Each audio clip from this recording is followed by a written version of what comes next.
Here we go. Here we go. Welcome to Morning Minutes. Myself, Michael Bergio, Mark Novak, and we're going to be talking about super value, buying a new super fund and buying a commercial property vacant or tenanted. Yes. What's the difference? Yes. What's best? And ask us Supermans for value, for super value. Mr. Novak. It's a hot topic. It's a hot topic the last couple of weeks, dealing with a lot of purchases in commercial, particularly lately, is what we're talking about today.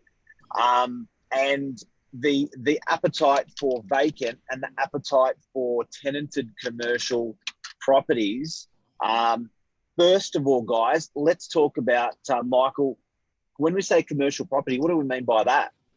So commercial property is referring to like a retail shop, an office suite, a factory. Basically, the easiest way to think about a property that you can't live in. So a lot of people, residential is generally the most talked about topic. There's a lot more agents doing it. There's more transactions. It's a lot more publicized. But commercial is just a whole nother beast and great opportunities for investment.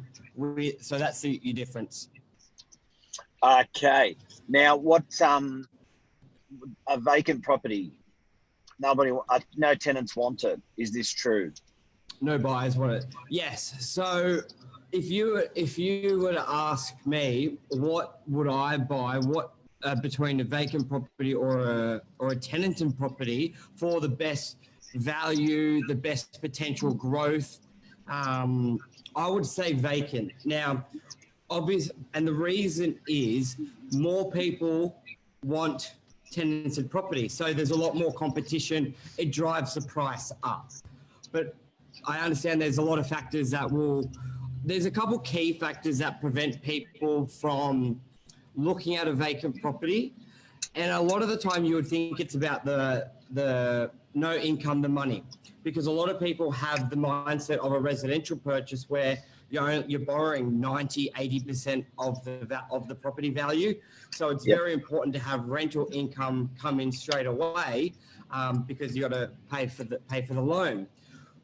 It is the case, but it isn't the case in commercial property. That reason, because a lot of people, Mark, they're buying it in their super fund with all cash, and they've generally got a larger deposit. So it's not necessarily about making the repayments, but it's more about the unknown. And a lot of people have confidence when your residential apartment comes vacant, you know it's going to get rented in straight away, 1 day, 7 days, 14 days. But with commercial property, it could be empty for 3 months, 6 months, 9 months. And a lot of first-time commercial buyers don't necessarily understand that sort of market, so they prefer a lower risk, a safer option, which is totally understandable, but you are paying a lot more for it. To give an example, and let's take an empty shop, 60 square meters, you can have a cafe in it. Let's say if it's vacant, you could buy that for say 300,000. With the okay, so these are real numbers, yeah. So let's numbers. Let's look at something that we've got. Just imagine something we've got at the moment. Let me bring So let's shop in Eleanor. Let's just say Oh, not that one, but 300,000 vacant, empty. Yeah. If there was a tenant in place paying the market rent, that sold as a tenanted investment on a lease, you could see that sell for 450,000. So it's almost 150,000, and that could be in the same market. You could give me two exact shops, selling at the same time. The vacant one will be 300,000, and the tenanted one will be 450,000. No. So you're saying that, but that tenant's not going to be there for 10 or 20 or 30 years. That tenant potentially only has a 3-year lease, and someone's willing to pay that much more. I know, and that's where it comes a big part of educating people, where you're exactly right. The lease could be only 3 years. So in 3 years, you've got to find a new tenant. So there is big opportunity to buy it empty, especially if you can afford it. A lot of people, like you said, Mark, we were speaking earlier, people buying with their super.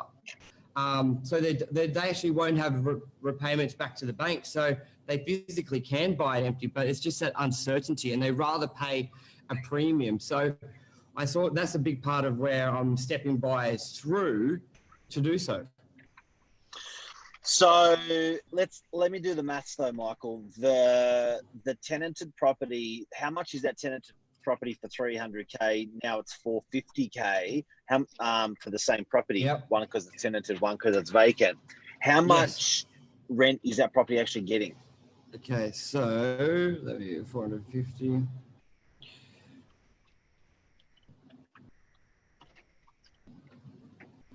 What's that? 29,000. So it'd be about a 6% return. So 450,000 times 18 grand a year. 30 grand a year. Let's say that $30,000 a year. It's 10% return. No, not at. Oh, you're doing it on the 450. Yes. Okay. Yeah. So the example, 300,000 purchase would rent for 30,000. You buy it empty, so you got to find that tenant. You'll get, that's the return. But buying it with someone already found the tenant, you're going to pay 450,000. So it's actually, if we do the maths on that, ladies and gentlemen, you could, if you can get that puppy rented and you bought it vacant, you're almost going to get a 10% return on your money potentially. But maybe, that's the risk. Yes. If once a tenant's been bedded down, you're only getting a 6% return on your money. Yeah, Still a good return it's on your crazy. money. It is.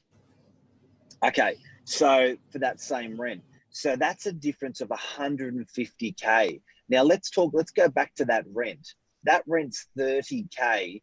Isn't it worth even just buying a vacant property and renting it for half the price you're actually going to get anyway? Wouldn't you still be ahead because you're not paying 150K more? Yeah, 100%. And that's where a lot of purchasers, they may not understand that sort of numbers behind it, but you're 100% right. And that's why I explained to people, and there's a lot where we're quite active in the area. So I've got a lot of comparables where it's like, look at this shop empty or office, that's what it was. And then look at this one I sold tenanted.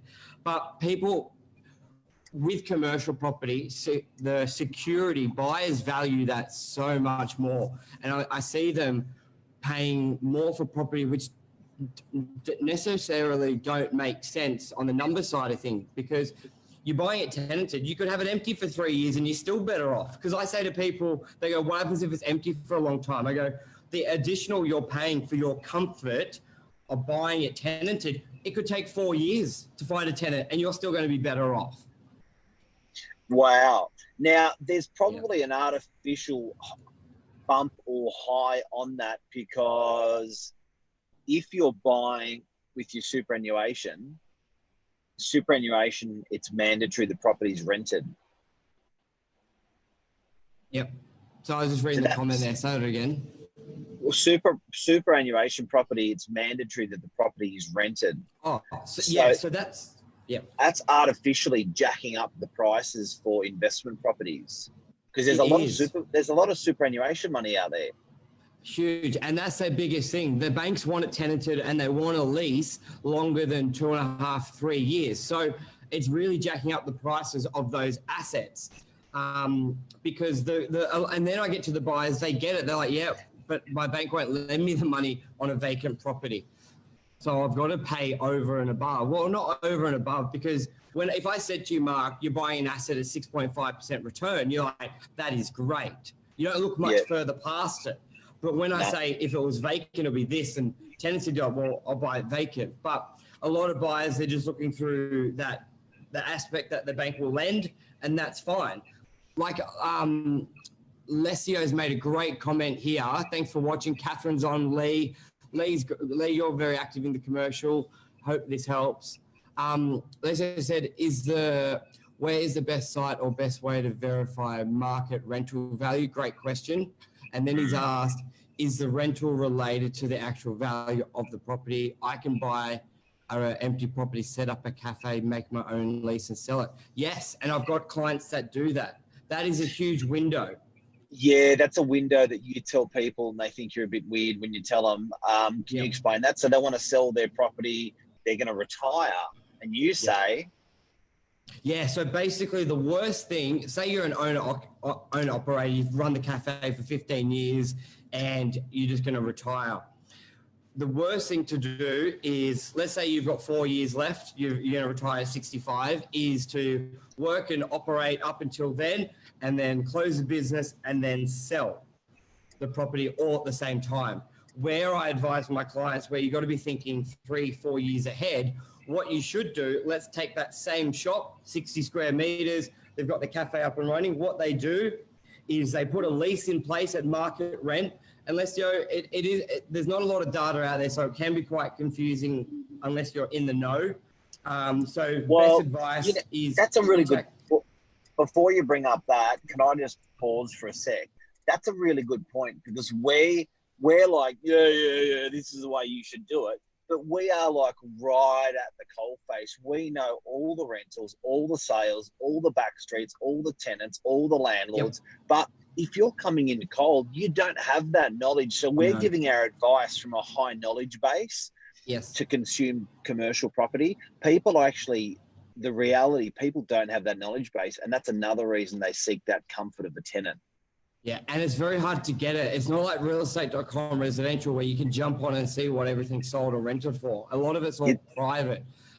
It's like asking for an atlas and asking for the world and getting delivered an atlas. Do you know what I mean? It doesn't mean you're there. But sorry, back to Alessio's example. Yes. So with that owner occupier, I say to them, let's do a lease for the last 4 years, 4-year lease, 4-year option. We'll put it at market rent. You may, because everything's on a yield, an extra 10,000 in rent could be 100,000 on the sale price, but it's always within reason. So let's say, for example, the rates were, the yearly rent was between 29 to 32,000 a year. We'll put it at 32,000 a year, but you don't want to put it at 40,000 because an investor will then go, well, look at it and go, the rent's too high.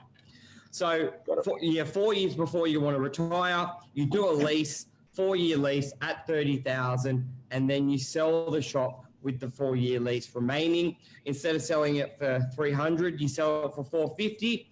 Yes, you're paying rent. Let's say you're paying another 4 years of rent at 30,000, which is 120,000. You're still $30,000 better off. Then you've also got the opportunity to sell the business within that time frame as well.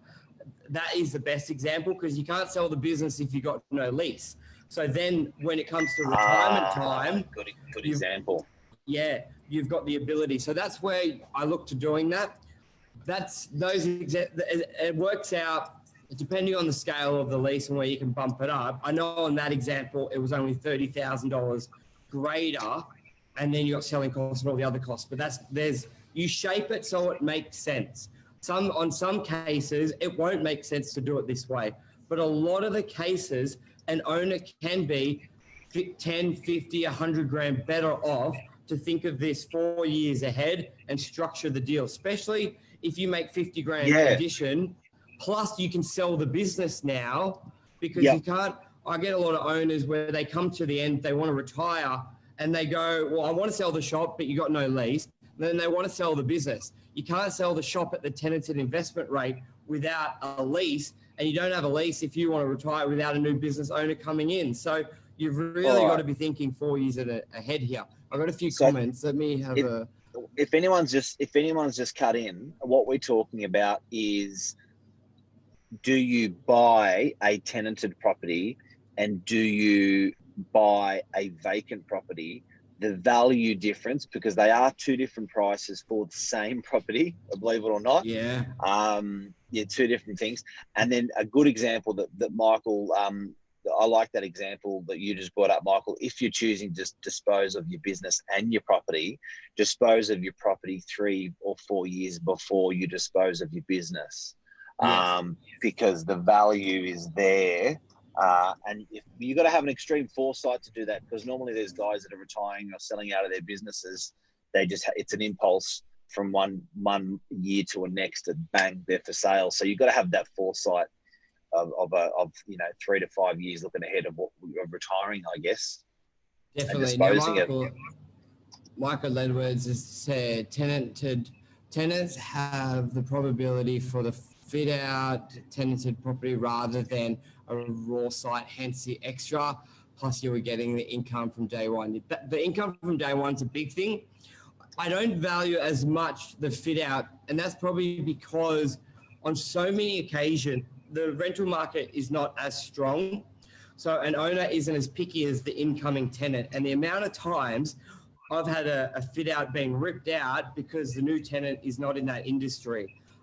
So I always advise tenants and owners, the fit out cost, you need to have a long enough lease to make money, to pay off that fit out and make money, because we, as an agent, we don't generally advise to put too much value on that fit out, because I've had people do $100,000 fit outs for food and the next tenant is a retail tenant. It all gets ripped out. So you've got to be very careful what you value on that. Also, Michael Edwards, do you know what are the vacancy rates on residential v commercial on the beaches? I was in Newport yesterday. Every second shop is empty. Smart question. To be honest, no one really knows. No one tracks that data on the northern beaches. Everyone buries that data. Yeah, there's no real true count, not like in the city where you've got the big companies tracking that. But so the best way I would say residential, we've gone from about 2% to probably about 4%. So residential's pretty good. Commercial, I reckon you could be sitting as high as. Oh, actually, well, there's how many commercial properties on the northern beaches? I'll have to have a check on RP data. It could be, say, 10,000. Yep. And there's 750 for the lease. How many? Well, let's just look at Brookie. Brookie's got 1,600 commercial properties. Brookie's got 1,600. And if we go on real commercial, there's a lot of double ups in there. Yeah. But if we go on real commercial, I reckon you're sitting probably at about. Let's have a look. Hang on. I almost got it before you guess. 100 to 150. I reckon commercial is more like 10 to 12%. Yeah, 100%. 100%. The best way I advise clients is, especially if you're looking at a building, because I get asked it a lot, the only way to know is go to the building and see how many full lease signs you see. Well, shit. Well, sorry. But no, that's surrounding suburbs. Just make sure you have surrounding, yeah. But don't forget, guys, that I think it's very, very with commercial property, your yield is often twice as much as your residential. It's nuts. Do you know what I mean? So it's really, really high. Much as it's 480, so that's the more like. And I think there's a lot of double ups and triple ups there, because often what commercial agents do is they chop a property up a couple of times. So if it's a warehouse, they'll chop it into 3 pieces, and often agents they'll use 2 or 3 agents. So what do you reckon that number's going to be?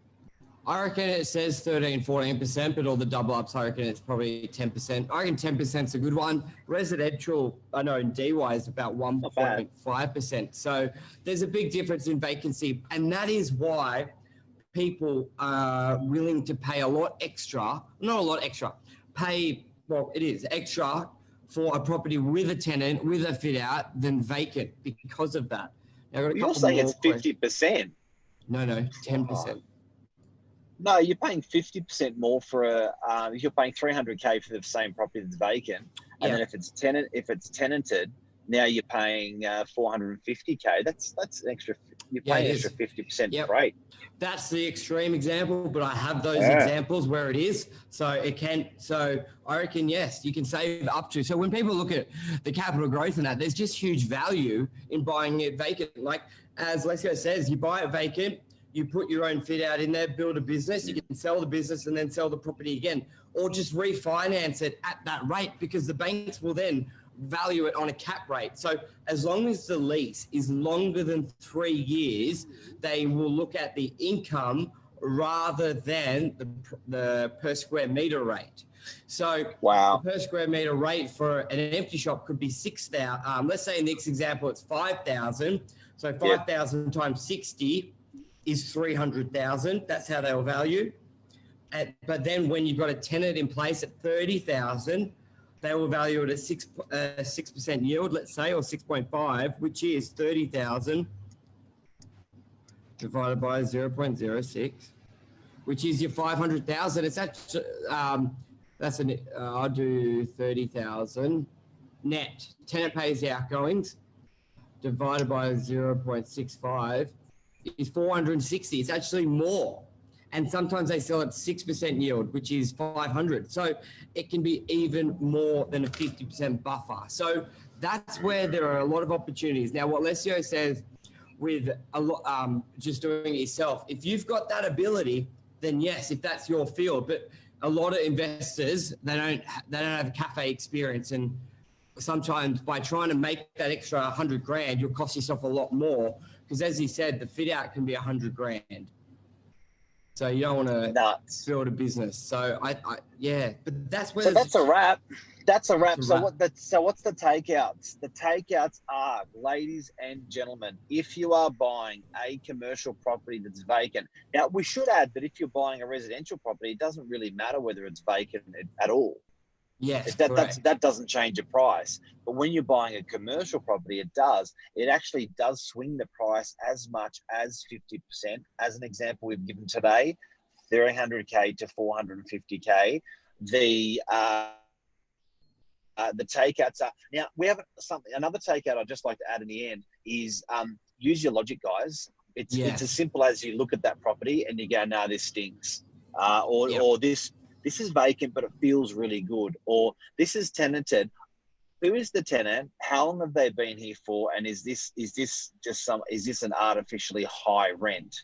Yeah, because some people have got that and they bump up the rent. So they will rent it for 35,000 a year, trying to sell it for 650,000 rather than the value. So great advice there, Mark. Sniff it out. You can always, you know what a commercial, really savvy commercial buyers do, Mark? No, but I know you're going to tell us. Yeah, they will employ a valuer to go value it on the rental rate prior to buying it. Okay. So you'll get a rental rate for a commercial property. You will get a rental rate and a sales rate given to you. That's a bit different with residential. Because when you look at that, you could potentially be paying 100 grand or $150,000 more than what you should be. It's worth investing a $500, $1,000 and get a valuer. But also to buy a property that you could increase the value 100 grand or 150,000. Don't you think it's worth paying $500 to get a valuer to confirm this as well? Agree. That's the take. Invest. That's a take. So where would you find this information if it wasn't for us giving it out? Jesus Christ. Exactly. We're making the world a better place. We are. So we're happy to help. You can call us anytime for any further details. Lesio, if you want to brainstorm ideas, happy to go through them. So quick tip, the best investments to look at are not the tenanted, not the vacant, the ones with only a short lease left, because I'm talking 3 months, 6 or 12 months, because the people who are looking for investments won't look at it, and potentially the people looking for vacant will miss it because they assume it may have a longer lease. So there's a great window there that you can find. You're buying it at vacant prices while you're looking for a new tenant, and you still got a little bit of holding income. It's the black duck. Yeah. It's the poor old black duck. Thanks, man. Thank you, everyone. Hope and help. Thanks, everyone. Have a great day. Thanks, Michael. Cheers.